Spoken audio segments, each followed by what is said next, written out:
오늘은 6.25 72주년 기념주일로 지킵니다. 우리가 해마다 이 날을 기념하는 이유는 이 전쟁을 다시는 잊지 말자는 뜻입니다. 역사를 잊고 사는 세대에게 반드시 그 역사가 부메랑이 되어서 되돌아오기 때문입니다. 6.25 때 전사한 우리 남한 군인이 18만 5천 명, 유엔군이 3만 8천 명, 학도 의역물이 2천 명, 총 합쳐서 21만 5천 명이 전사했고 북한군은 29만 5천, 중공군 19만 명에서 양쪽 남북 전사자가 71만이 넘었다고 합니다. 더불어 민간인 사상자가 150만 명 넘었습니다. 이 3년간의 전쟁으로 이 대한민국은 200만 명 넘는 사망자가 생겨났고 이 때문에 전쟁고화가 20만이 넘쳐났고 또 남편 잃은 민방인들이 30만이나 되었다고 합니다. 하지만 전쟁은 어느 한쪽에 일방적인 승리가 있을 수가 없고 상당간의 많은 희생이 생기므로 서로 씻을 수 없는 상처를 남길 뿐입니다. 그러면 왜 전쟁이 날까요? 그 이유는 지도자들의 오판과 오만 때문에 전쟁이 일어납니다. 청와대 탁자에 앉아가지고 국정을 논하는 자들은 전쟁의 참상을 모릅니다. 그저 명령만 내리면 되고 상대 태도가 마음에 들지 않으면 언제든지 선제 타격, 즉 전쟁을 불사한다고 쉽게 말을 하는데 실상 그 정치인 중에는 군에 갔다 온 자는 그리 많지도 않고 전쟁 나면 대부분 애꿎은 우리의 젊은 아이들만 희생이 될 뿐입니다. 이후에 어찌되든 간에 전쟁은 절대 나지 말아야 합니다. 우리나라 금년도 국방 예산이 54조가 넘습니다. 북한은 우리보다 60배나 못 살아도 국방비를 우리 10분의 1 수준 맞추었습니다. 해마다 두 나라가 군비 경쟁으로 이렇게 애매한 출혈을 감당하고 있습니다. 국방이 더 강해야 전쟁 막을 수 있다는 그런 전쟁 억제 비용 이런 이유로 해마다 국방비를 인상하고 있고 계속해서 북한과 강대 강의 전략으로 맞서고 있습니다. 그러나 꼭 힘이 세어야만 이긴다는 그런 것은 동물의 세계에서나 볼 수 있을 뿐 이것이 전쟁 막을 수 있는 유일한 방법은 절대 아닙니다. 다른 방법으로도 얼마든지 전쟁 없이 평화롭게 잘 지낼 수가 있습니다. 사람 간에도 서로 대화로 잘 지낼 수 있듯이 국가 간에도 외교 채널을 통해서 전쟁 없이 잘 지낼 수가 있음을 우리는 알아야 됩니다. 과거 미국과 소련을 양무되던 세계 질서가 어느 순간 소련이 무너지고 말았는데 그 이유는 이 소련이 미국과 비교해서 경제가 약한데도 군비 경쟁하다가 결국 나가 떨어져 버렸고 이 때문에 소련 연맹의 많은 나라들이 독립을 했으며 소련은 지금 러시아라는 일개 국가로만 존재할 뿐입니다. 우리는 세계에서 6번째로 많은 국방비를 사용하면서도 우리의 10대 수밖에 안 되는 북한과 계속해서 전쟁을 준비하고 있습니다. 꼭 그렇게 할 필요가 있을까요? 제 개인 생각으로는 이 돈을 줄여서 산업에 투자하고 의료에 투자하고 복지에 투자하고 다른 곳에 투자한다면 엄청 더 잘 사는 나라가 될 수 있다고 봅니다. 물론 북한과는 다른 방법으로 잘 지내는 길을 모색해야 되겠죠. 그러나 전쟁 옹호론자들은 항상 이렇게 외칩니다. 우리가 힘이 있어야만 평화를 지킬 수 있다. 과연 그럴까요? 저들의 이 논리는 이 평화를 인질 삼아서 자기들의 정치 논리를 펴는 것에 불과할 뿐이라 그렇게 생각이 듭니다. 오늘 6.25 기념주를 맞이해서 우리는 어떤 방법으로 평화를 유지하면 좋을까에 대해서 하나님의 음성을 듣고자 합니다. 사실 저도 그렇지만은 제 이후의 세대들은 또 전쟁에 대해서 그리 심각하게 생각하지 않는 그런 세대입니다. 전쟁 후에 반공교육 받은 세대는 아직도 그 내리에 빨갱이라는 사상이 잘 잡고 있지만 지금의 현 세대는 전혀 여기에 관심이 없습니다. 그래서 이 30대 세대와 60대 이상의 세대와는 국가관이 다르고 안보관이 철저하게 다릅니다. 이것은 북한도 마찬가지일 겁니다. 북한의 전후 세대들도 우리처럼 국가관이 과거는 많이 다르다고 합니다. 앞으로 남북 모두 이런 전쟁 후 세대가 나라를 주도할 것인데 아직도 반공, 빨갱이 하면서 사상을 부추긴다면 결코 온전한 나라가 될 수는 없을 것입니다. 오늘은 이스라엘이 전쟁을 맞이했을 때 어떻게 대처했는지를 살펴보면서 앞으로 우리 대한민국에도 평화에 대한 새로운 개념이 생겼으면 좋겠다는 마음으로 말씀을 전하고자 합니다. 지금부터 2800년경에 이스라엘은 북이스라엘과 남유대로 양분이 되어 있었습니다. 지금 우리처럼 원래는 한 민족이었지만은 서로 갈라지면서 원수처럼 지내던 시대였습니다. 그런데 남유대의 여호사밧이라는 왕이 북쪽의 아합 왕과 사돈을 맺게 됩니다. 북쪽 아합 왕의 딸이 남쪽으로 시집을 오게 되고요. 그런데 문제는 그 딸이 시집 올 때에 그냥 온 것이 아니라 이방 신상을 가지고 온 겁니다. 그래서 이 남쪽 유대의 궁궐은 하나님 외에 다른 우상들로 가득 차게 됐죠. 하나님만 전적으로 섬기던 이 유대의 신앙의 혼란이 생기게 된 것입니다. 게다가 이 두 나라가 연합해서 과거 이스라엘 땅이었던 길앗 라못을 다시 회복하려고 전쟁을 일으켰지만 이 전쟁에서 북쪽의 아합은 전사하고 남쪽의 여호사밧은 하나님의 은혜로 겨우 살아서 귀환하게 됩니다. 이후에 여호사밧은 자기의 잘못을 깨우치고 정교개혁을 일으켰으며 온 나라가 하나님을 잘 섬기도록 정치를 잘 했습니다. 너희는 진실과 성심을 다하여 여호와를 경외하라. 너희는 힘써 행하라. 여호와께서 선한 자와 함께 하실 것이다. 이런 마음으로 국가를 통치했는데 문제는 이후에 암몬과 모압, 마온이라는 세 나라가 연합해서 남쪽 유대를 침공하게 된 겁니다. 이 전쟁의 유대는 대체할 힘이 없었습니다. 이 위기 앞에서 여호사밧과 유대 백성들이 어떻게 행했는가 하는 것이 오늘 읽은 말씀입니다. 이 국가적 위기 앞에서 유다가 어떻게 했는지를 살펴보면서 이 모습이 오늘 우리 대한민국의 안보의 핵심이 되었으면 합니다. 첫째, 유대는 이 전쟁에 앞서서 온 백성이 기도로 마음을 모았습니다. 여호사밧이 두려워하여 여호와께로 낯을 향하여 간구하고 온 백성에게 금식하라 공포하며 유다 사람이 여호와께 도움을 구하려 하여 유다 모든 성읍에서 모여서 여호와께 간구하더라 그랬습니다. 이 전쟁에서 할 수 있는 것은 기도뿐이었습니다. 마치 6.25 때 우리 남한 처지와 비슷한 모습이 있죠. 그러나 하나님 백성은 평소에는 몰라도 위기 때는 다시 하나님께 돌아가는 믿음이 있는 것을 봅니다. 온 백성이 모여서 기도로 마음을 모았습니다.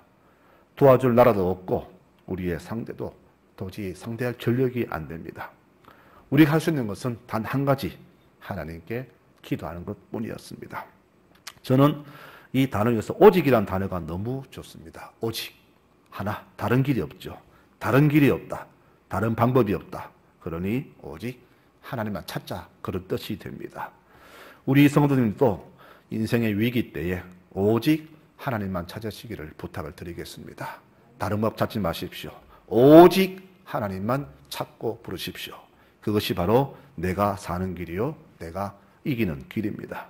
그래서 모든 백성이 각 성전에 모여서 기도를 합니다. 저는 우리나라가 이렇게 위기 때에 데모하지 말고 기도하는 나라가 되었으면 좋겠습니다. 물론 모든 국민이 다 하나님 믿는 것은 아니기 때문에 무엇보다 우리 믿는 백성들이 오직이라는 이 단어를 가지고 하나님께 기도하는 나라가 되었으면 참 좋겠습니다. 지금 이스라엘이 중동의 수십 개 나라에서 버티고 있는 것은 그들의 전력이 강한 것이 아니라 정말 중요한 안보는 하나님께서 도와주시기 때문입니다. 시편 125편에 말씀하지요. 모든 산들이 예루살렘을 두른 것과 같이 여호와께서 그의 백성을 지금부터 영원까지 두루시리로다. 이 말씀에 의지해서 이스라엘 백성은 하나님을 철저하게 의지하고 있고 주님께서는 그 말씀대로 이스라엘을 지켜 보호하고 계십니다. 우리가 어려울 때에 하나님 기도하는 이유가 바로 여기에 있습니다. 하나님이 도우시면 그 누구도 함부로 못합니다. 하나님이 진리의 손을 펴시면은 이스라엘 쳐들어왔던 아람 군대 18만 5천 명이 하룻밤 사이에 전멸을 당하게 됩니다. 그래서 우리가 기도하는 것은 우리가 굳이 싸우지 않고 하나님이 그 능한 손을 펴셔서 이 나라를 보호해 달라는 이유로 기도해야 되는 겁니다. 2천만 명 죽었던 그 소련의 전쟁, 또 아들 8명이 모두 전사해버린 한 가정의 아픔을 다시는 되밟지 않기 위해서 우리는 전쟁을 막아달라고 하나님께 기도해야 되는 겁니다. 바울은 자기의 편지에서 이 나라 지도자를 위해서 기도하라고 그렇게 부탁합니다. 디모데전서 2장 2절에 왕들과 높은 지위에 있는 모든 사람들을 위해서 기도하시오. 그래야 우리가 조용하고 평화롭게 살면서 아주 경건하고도 근엄한 신앙생활을 할 수 있을 것입니다. 라고 편지에 썼습니다. 우리가 위정자를 위해 기도하는 것은 다른 것이 아닙니다. 저들이 짧은 인간의 지혜로 상황을 오판하지 않도록 하나님이 붙들어 주시기를 기도해야 되는 겁니다. 전쟁은 지도자의 오판으로 일어납니다. 히틀러의 오판으로 2차 대전이 일어났고 소련과의 전쟁으로 수천 명이 죽는 비극이 일어난 것은 그들을 조종하는 악한 세력들에 의해서 무릎을 꿇었기 때문입니다. 그래서 우리는 바로 그들이 악한 세력에 무릎 꿇지 않도록 날마다 기도해 주어야 하는 겁니다. 그러므로 이 나라의 평화는 다른 데 있지 않습니다. 국방력에 있지 않고 믿는 자들의 길에 있다는 사실을 우리 모두가 명심해야 될 겁니다. 성도 여러분, 이 나라가 위기에 처했을 때에 국가를 원망하지 말고 하나님께 무릎 꿇는 여러분들 되시기를 바랍니다. 무릎을 꿇어야 기도해야 이 나라가 삽니다. 두 번째로는 오늘 이들이 드린 기도 내용을 한번 들어보도록 합니다. 여호사밧이 드린 기도가 6절에 12절까지 아주 긴 내용인데요. 요약하면 이렇습니다. 하나님이 이 세상을 다스리지 않습니까? 또 하나님이 우리나라를 주셨고 우리는 은혜에 감사하여 이곳에 주의 성전을 세웠습니다. 그럼 여기에서 기도하면 모든 재앙과 난리와 기근과 전염병과 전쟁도 막아주신다고 했지 않습니까?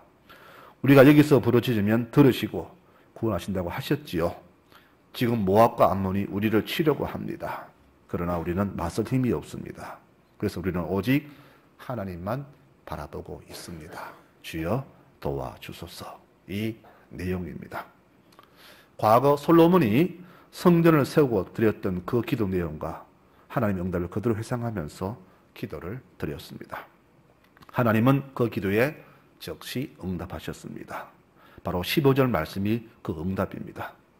너희는 이 큰 무리로 말미암아 두려워하거나 놀라지 말라. 이 전쟁은 너희에게 속한 것이 아니요 하나님께 속한 것이다.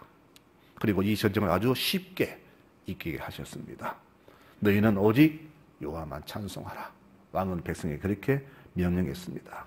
백성들아, 내 말대로 너희는 여호와를 신뢰하라. 그러면 견고히 우리가 설 것이다.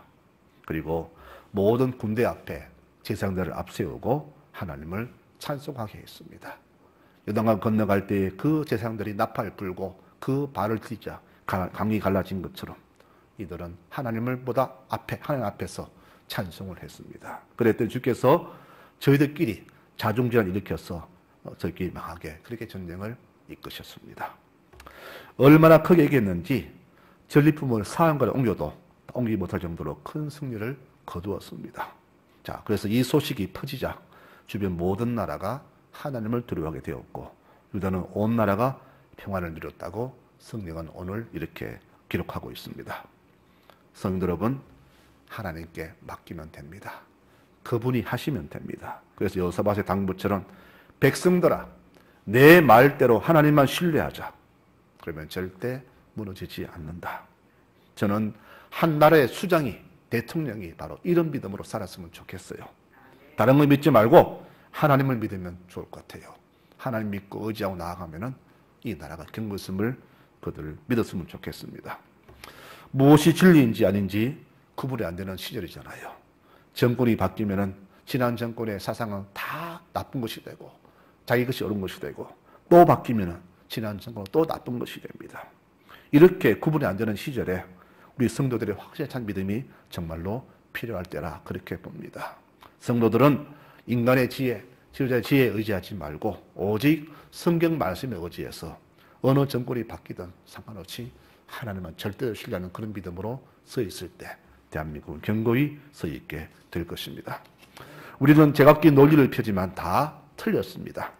하나님의 논리가 정확합니다. 그래서 우리가 할 일은 지도자들이 하나님만을 절대적으로 신뢰하도록 기도하는 것이 우리의 할 일입니다. 홍해 앞에서 모세는 이렇게 기도했습니다. 여호와여, 우리를 도와주소서. 그리고 백성들 외치죠. 너희는 두려워하지 말고 여호와의 너희를 위하는 구원을 보라. 오늘 본 애굽 사람을 다시는 보지 못할 것이다. 여호와께서 너를 위하여 싸우실 것이다. 너희는 가만히 있어라. 하나님 응답하십니다. 모세야, 왜 자꾸 기도만 하느냐? 부르짖지 말고 앞으로 백성을 나가게 전진시켜라. 너는 지팡이를 들어서 바다 위로 팔을 뻗쳐 물을 가르고 백성들이 바다 가운데로 마른 땅을 걸어 건너가도록 그렇게 하여라. 이스라엘은 이 갈라진 바다를 육지처럼 건넜고 뒤 따르던 애굽 군대는 모두 다 홍해의 수장이 되고 말았습니다. 이 사건이 전해지자 온 애굽이 여호와가 하나님이신 줄 알고 두려워하는 역사가 일어났다고 성경은 기록합니다. 지금 기성세대와 후 자녀 세대는 국가 간 안보관이 완전히 다릅니다. 과거처럼 전쟁 이러면 안 됩니다. 과거처럼 안보 절대 이들에게 먹혀들지 않습니다. 그러면 후손들이 어떻게 하면 이 나라를 사랑하게 될까요? 바로 지금처럼 북에 대한 강대강의 태도를 버리고 서로 화해하는 모습 나아갈 때에 전쟁 후 세대는 이 나라를 신뢰하게 될 겁니다. 자꾸 전쟁운을 하는데 어느 민족이 어느 백성이 그 나라를 믿고 의지하겠습니까? 그러므로 이 나라가 무엇보다 평화를 위해서 애쓰는 모습을 보여주어야 되는데 그 모습이 바로 대화와 화해가 아닌가 그렇게 봅니다. 우리가 해마다 이 전쟁을 잊지 말자는 이유는 그들의 만행을 잊지 말고 복수하자는 뜻이 절대 아닙니다. 전쟁을 일어난 그 참상과 아픔을 잊지 말자는 뜻이죠. 우리가 만일 복수하기 위해서 잊지 않는다면 아마 평생을 가도 평화는 오지 않을 것입니다. 후손들에게 이 전쟁은 그저 어른들의 그저 진영 논리 싸움이구나 그렇게만 기억이 될 겁니다.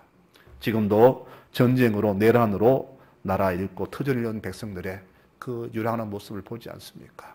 참으로 안타깝잖아요. 부모를 잃고 고아원에 맡겨지고 참으로 전쟁으로 부상당하고 갈 곳 없이 헤매는 그 수많은 나라 난민들을 보면서 우리나라가 이런 꼴이 되지 않는다고 누가 장담할 수 있겠습니까? 오늘 성경은 이 국가의 위기와 아픔 앞에서 어떻게 하는 것이 지혜로운 것인가를 잘 제시하고 있습니다. 우리가 진실로 평화를 원한다면 상대가 도발하지 않도록 항상 아름다운 관계를 유지하는 것이 정답이며 내가 상대에게 대들림이 없다면 나보다 더 강한 상대와 외교를 잘 맺어서 적이 도발하지 않도록 하는 것이 지혜로운 통치가 될 것입니다. 그러나 가장 확실한 것은 우리 하나님께 이 나라와 민족의 흥망성쇠를 다 맡기는 것이 가장 확실한 방법입니다. 시편 33편 16절에 말씀합니다. 왕들아 너희가 대군을 거느렸다고 이길 성 싶으냐? 힘 좀 있다고 해서 궁지에서 살아날 것 같으냐? 분마만 믿다가는 살아나기 어렵고 대군을 그렸다 해서 사지에서 벗어나지 못하리라. 여호와의 눈은 당신을 경외하는 자들을 그 사랑을 바라는 자들을 지켜보시며 죽을 자리에서 목숨을 건져주시고 굶주릴 때에 살려내신다. 여호와는 우리의 도움이시며 우리의 방패가 되신다. 성도 여러분, 이 말씀을 깊이 새기시기 바랍니다. 내가 힘이 세다고 이기는 게 아닙니다. 내가 다 준비되다 이런 게 아닙니다. 주께서 도와주셔야 됩니다. 그래야 우리가 평화를 누릴 수가 있습니다. 유럽에 독일이라는 나라가 있죠. 이 나라 세계 2차 대전의 주범입니다. 근데 이 나라는 우리처럼 국방비를 수십조 쓰지 않는 나라입니다. 대신 주변 국들과 아주 좋은 관계를 유지함으로써 평화를 누리고 있는데요. 대신 그들은 자기들이 이렇게 전쟁 때문에 고통받은 나라들에게 지금도 국가 배상을 하고 있다고 합니다. 그래서 모든 나라에게 이 독일은 괜찮은 나라 인정을 받습니다. 우리를 그렇게 힘들게 해놓고도 나 몰라라는 일본과는 전적으로 다른 나라가 바로 이 독일입니다. 그 나라 백성이 전쟁을 기억하는 이유는 이것입니다. 자신들이 일으킨 전쟁으로 너무나 많은 나라와 백성들의 고통을 주었으니 다시는 이런 고통을 주지 말자. 이런 이유로 그들은 전쟁을 기억하고 있다고 합니다. 그렇습니다. 전쟁은 침략한 자나 침략당한 자나 이긴 자나 진 자나 똑같은 고통을 당합니다. 우리가 전쟁을 잊지 말자는 것은 평화가 얼마나 귀한 것인가를 다시금 새기기 위함입니다. 말씀을 맺겠습니다. 시편 115편에 고난당한 것이 내게는 참 유익이다. 이것 때문에 내가 주님의 뜻을 알게 되었다. 그렇습니다. 모두가 고난을 생각하면서 치를 떨지만 우리 성도들은 이 고난을 통해서 자신을 다시 돌아보시는 백성이 되어야 합니다. 왜 이 고난이 왔을까? 어쩌면 이건 이길 수 있을까 하는 것을 깊이 묵상하면서 고난 때에 주께 기도하고 고난을 받으면서 나를 다시금 주의 백성으로 삼으신 주의 은혜를 기억하는 것이 성도의 올바른 자세라 그렇게 생각합니다. 우리가 이 전쟁 당한 것을 다시는 복수기에 삶은 것이 아니라 이 고통 당하지 않기 위해서 그날을 기억하는 것, 이것이 바로 6.25를 잊지 않고 기억하는 우리의 바른 마음이 됩니다. 국가가 있어야 교회도 가정도 내 직장도 개인도 안전히 보호가 됩니다. 그러나 국가를 지킨다는 명목으로 국민의 인권을 유린한다면 그런 국가는 존재할 필요가 없습니다. 우리가 위정자를 기다리는 이유가 바로 여기에 있습니다. 저들이 자기를 지키기 위해서 자기 권력을 누리기 위해서 국가라는 명목으로 백성을 유린치 않도록 기도하는 것, 이것이 바로 성도가 기도하는 이유입니다. 이 나라 대한민국은 우리가 태어났고 묻힐 나라입니다. 그리고 내 후손이 살다가 죽고 지켜나갈 소중한 나라입니다.